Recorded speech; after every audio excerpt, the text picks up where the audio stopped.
Chimney filters బాగా జిడ్డు పట్టినప్పుడు ఇదొక్కటి వాడండి చాలు. జిడ్డు అనేది ఈజీగా పోతుంది. ఎక్కువ రుద్దాల్సిన అవసరం కూడా ఉండదు. అందుకోసం కాస్టిక్ సోడా అయితే తీసుకోవాలి. ఇది ఎక్కడైనా షాపుల్లో దొరుకుతుంది. ఏదైనా టబ్లో ఫిల్టర్ని పెట్టి కాస్టిక్ సోడాని వేసుకోవాలి. చేత్తో అయితే అసలు పట్టుకోకూడదు. గ్లౌజులు కానీ కవర్ కానీ వేసుకొని తర్వాత దాన్ని వాడాలి. దానిపైన వేడి నీళ్ళు అయితే పోసుకోవాలి. పెద్ద టబ్ కానీ ఉంటే అది పట్టేంతదైతే వేడి నీళ్ళు పోసి ఒక 10 to 15 minutes వదిలేస్తే మురికి రుద్దకుండానే జిడ్డు అనేది వదిలిపోతుంది.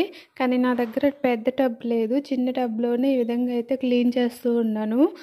నేనైతే అది వేసిన వెంటనే క్లీన్ చేశాను. కానీ 10 నుంచి 15 నిమిషాల పాటు వేడి నీళ్ళల్లో కాస్టిక్ సోడా వేసి వదిలేస్తే మురికి అనేది సింపుల్గా పోతుంది. అసలు జిడ్డు కూడా ఉండదు. తర్వాత విమ్ లిక్విడ్తో అలా క్లీన్ చేసుకుంటే సరిపోతుంది. చూడండి జిడ్డు అనేది ఎలా వచ్చేసిందో.